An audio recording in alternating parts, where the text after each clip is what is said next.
Sidang vonis kasus revenge porn di Pengadilan Negeri Pandeglang berakhir ricuh.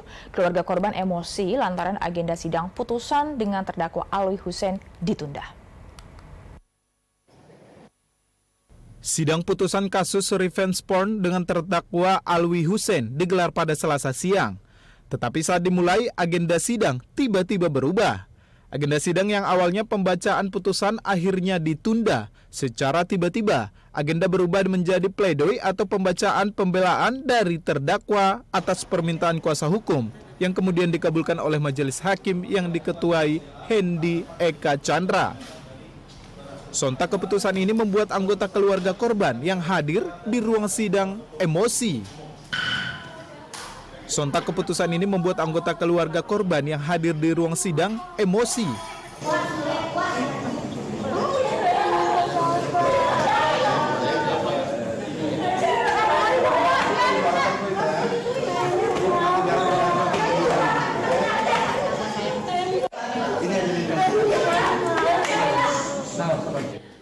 Kakak korban Iman Zanatul Hairi mengaku keluarga sangat kecewa dengan keputusan majelis hakim karena tiba-tiba mengubah agenda sidang. Bahkan ia menduga pihak kejaksaan berperan untuk mengulur waktu persidangan. Keluarga korban akan melaporkan hal ini ke Komisi Yudisial dan Komisi Kejaksaan karena kejaksaan dinilai tidak profesional. Hasil sidang hari ini ditunda dan kami menilai bahwa kejaksaan ini berperan dalam mengulur waktu persidangan. Oleh karena itu, ini harus menjadi perhatian bersama dan sudah disampaikan oleh kuasa hukum, kami akan melaporkan ke Komisi Yudisial dan juga Komisi Kejaksaan.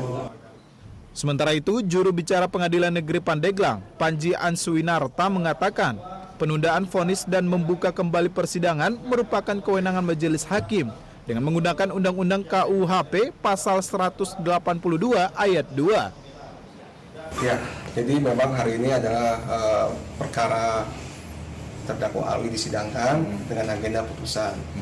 Sebagaimana persidangan yang kita saksikan bahwa ternyata terdakwa saat ini menggunakan seorang kuasa untuk mengajukan pembelaan.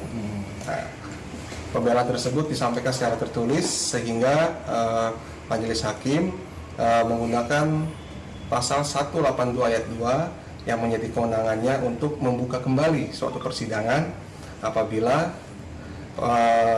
perkara tersebut ada berupa upaya pembelaan atau upaya untuk memberikan hak-hak yang sama bagi terdakwa dan juga hak yang sama bagi korban. Pengadilan Negeri Pandeglang menjadwalkan kembali sidang putusan kasus revenge porn ini pada Kamis 13 Juli 2023.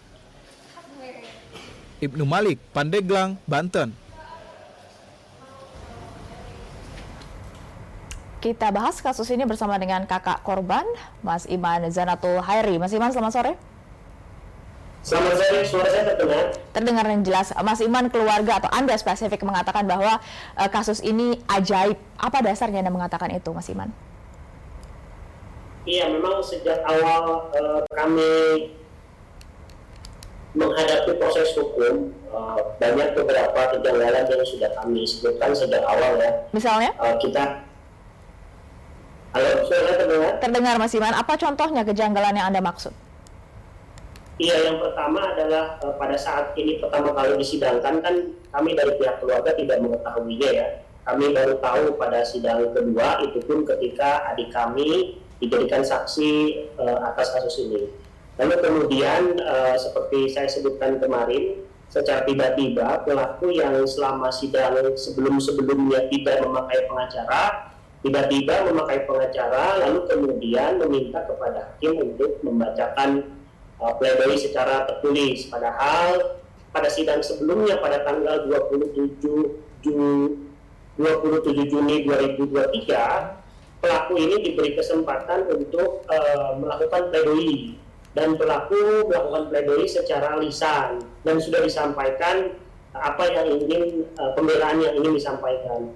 Namun kemudian ada pledoi tambahan, jadi pledoinya 2 kali. Nah, ini yang membuat kami kecewa, terutama adik kami ya yang selaku korban, yang dia merasa lelah, merasa kesal dan juga merasa marah ya dengan proses sidang seperti ini.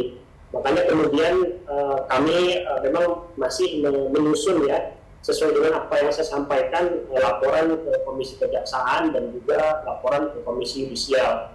Nah, untuk hari ini memang agendanya adalah untuk sudah dilaporkan Mas Iman ya, ke Komisi Yudisial ataupun Komisi Kejaksaan? Atau akan? bagaimana? Sudah atau akan dilaporkan oleh pihak keluarga ke Komisi Yudisial maupun Komisi Kejaksaan?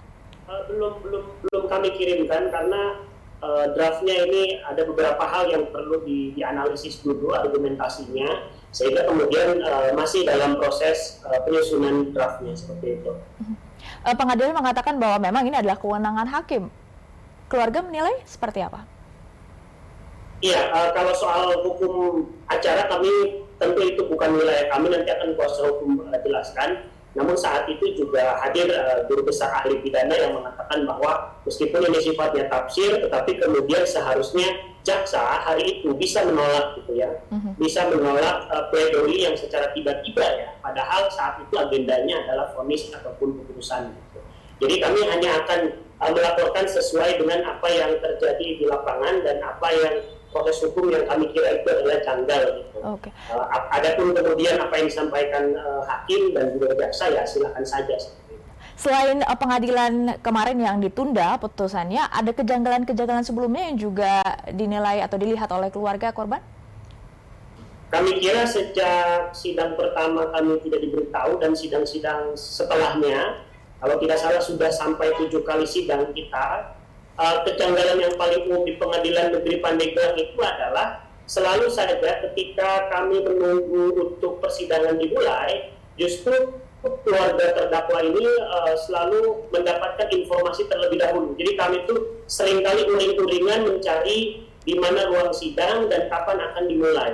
Dan hari ini pun dan juga kemarin itu terjadi 2 kali. Ada pihak kepolisian yang sengaja menyembunyikan terdakwa ya. Jadi tiba-tiba dia ada di tengah-tengah persidangan dimulai kami belum tahu, padahal kami ada di lingkungan sekitar gedung pengadilan. Jadi hal-hal semacam itu juga kami keluhkan ya, makanya kemudian kami menyebut ini pengadilan negeri ajaib sekali ya, tidak punya orientasi informasi yang terbuka gitu ya terhadap korban yang justru lebih membutuhkan informasi tersebut. Baik. Jadi kami kira pengadilan itu harusnya lebih humble, lebih nyaman dan lebih menjadi tempat yang sangat baik ya untuk orang-orang yang sedang mencari keadilan.